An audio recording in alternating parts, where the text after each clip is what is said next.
When we start a spiritual journey, we can be very motivated at the beginning. And it's important, of course, to have this enthusiasm.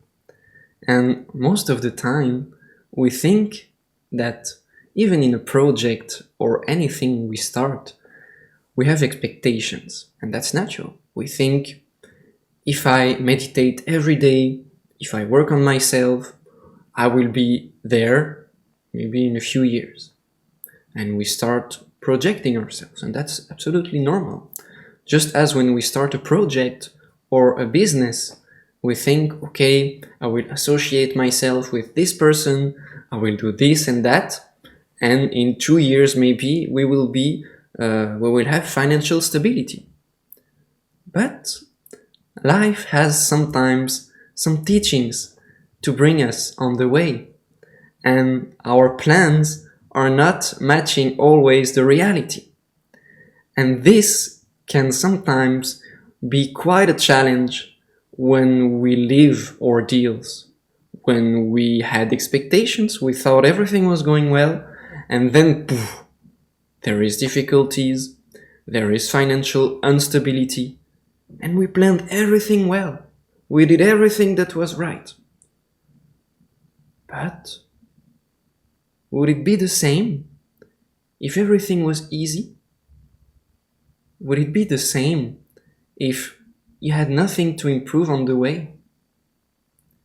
Imagine in a movie, the main character, they live things and everything is going well until the end of the movie. He meets the right person, he has the right things that happen, and then in the end, he was happily ever after, and then it's the end. It would be the most boring movie ever if nothing happened. And in movies, we always see these challenges, this moment where the hero or the main character, he has lost all hope, and then he seeks inside of him or her, he seeks this force to continue, this force to keep going, and to connect with the force, the qualities inside of them that will bring them to overcome this difficulty. And this is what a spiritual path is. It is not a straight line. It is going through ups and downs, ups and downs, ups, ups, ups, and down, down, downs, until one day we find a stabilization. And today I would like to share with you an experience of my own spiritual path, one experience that was very revelative to me and that helped me to open myself in a way that I could never have imagined in the past. And this experience happened a few years ago, and it was at a UCM seminar. It was my first UCM seminar, actually. And I wasn't raised in a spiritual family, but I always had this feeling that there was something more in life. I always had this feeling that there was some intelligence around nature, around the events that happened to me. I always had this notion, but I had no words to talk about it. My parents, they were not in any kind of religion, so for me the notion of God was very abstract. This was only something that I have read in books, but I had no kind of way to understand it concretely. And I was always very scientific in my way of living things. I wanted proofs of existence, that there was something more. And during this experience, all my logical thinking has been erased in a way, or has been overcome. Because it was at the end of the UCM seminar, during all the seminars, I had many emotions. I remember I wanted to cry, I wanted to laugh, but I kept everything inside of me. And I didn't want to show my emotions to others. because I was not used to that. And in the end of the seminar, there was a very touching moment, and I started to cry. It was the end, everyone was saying goodbye, and I started to cry a lot. I didn't know what was happening to me. It was a very deep moment, and I started to cry in a way that was uncontrollable for 10, 20 minutes. And eventually, I started to feel my body was living something unexpected. And I started to feel my arms being paralyzed. And this is what we call a catharsis experience. It's a very powerful emotional opening, a very powerful opening of emotions that you cannot control. And in my case, I was paralyzed like this, and that's what we call, I think, a tetany, to be stuck like this with my arms. And I couldn't walk anymore. So I was laying down on the ground, crying so much, having my arms paralyzed like this. And everyone was around me. I couldn't hide my emotions anymore. And I remember many people coming to me and talking to me, saying, "Are you okay?" etc. And it was so deep, because someone was approaching me. I could feel all their thoughts, I could feel all their emotions, and I reacted instantly. When someone was more sad, I was crying even more. When someone was in a joyful energy, I was laughing. I was laughing so much I didn't know what happened to me.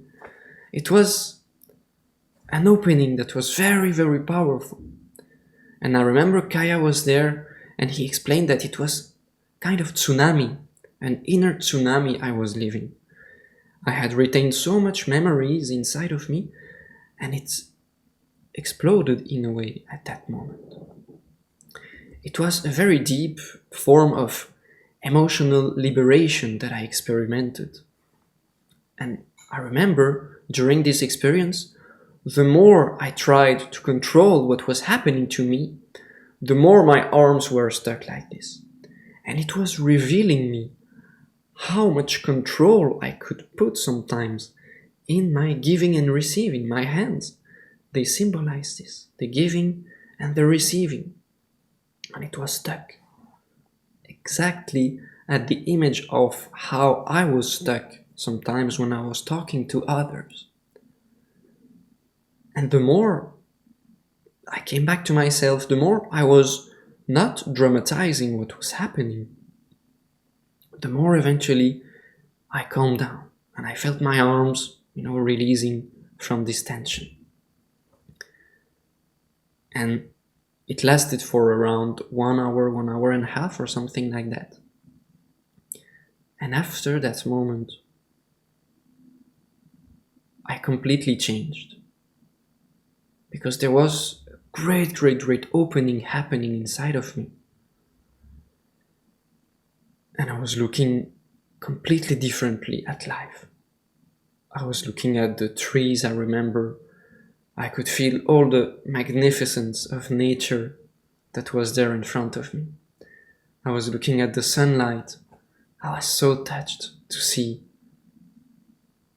the essence of life, the essence of God in all that was around me. In the way I was looking at people, I was completely different. I remember it was the end of the UCM seminar. I remember we stopped with the car in a place where there was water, and I was touching water, and I was feeling everything in a way that was completely unknown for me. It goes beyond the words I am able to tell you today, but it was a feeling of being reborn. And I know that I'm not the only one who has experimented this kind of opening of consciousness.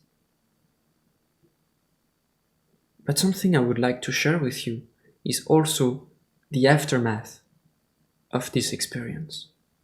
Because we can live a form of opening like this. And at that moment I was in a kind of almost universal consciousness. This was so profound, my experience with life at that moment, that I could have read, and I could have not read, but I could have wrote a book about my experience. I could have shared this to many, many people, because it was so, so deep. But I realized soon that there was still something inside of me that needed to change beyond all the emotional liberation at that time. And to be honest with you, I thought that maybe this was a form of enlightenment for me.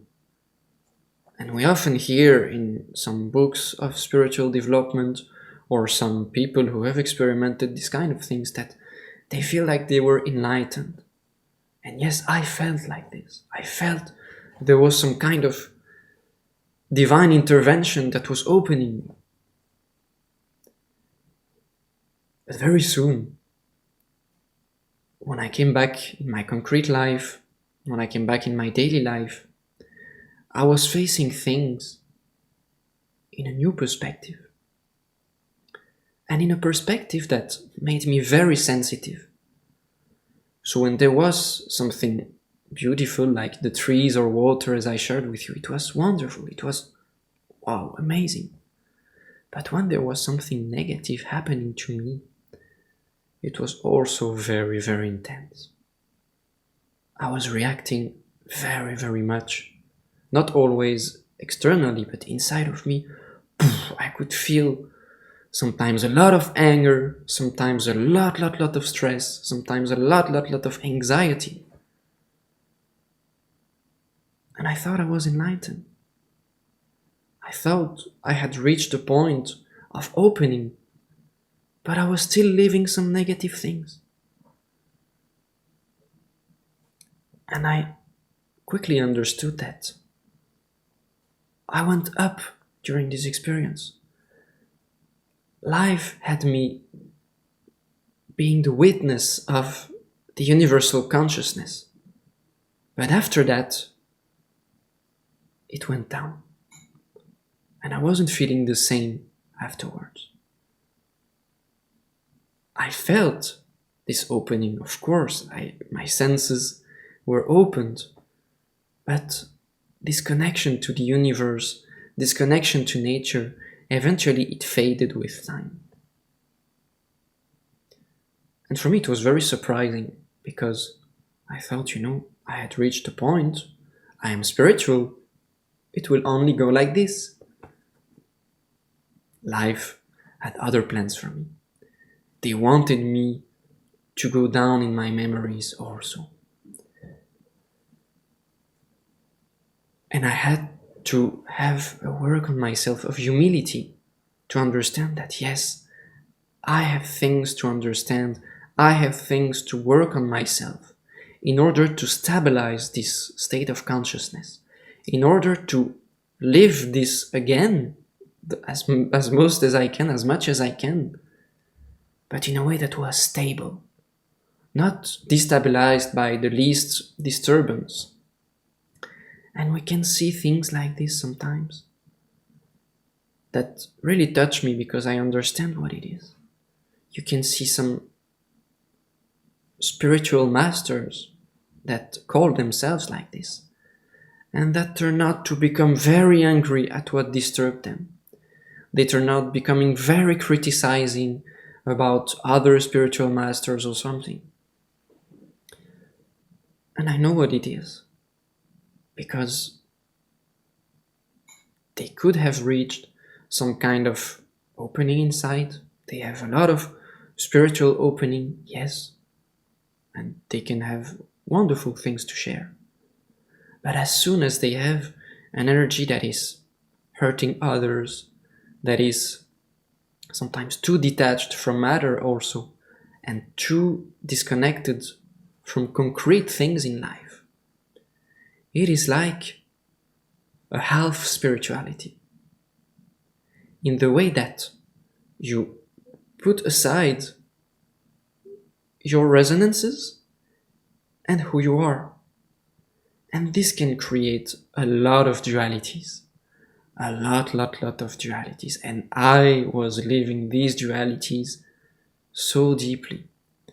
Because there was the new Alexis that was born in a way. But there was the ancient Alexis that was still there. And that I needed to understand.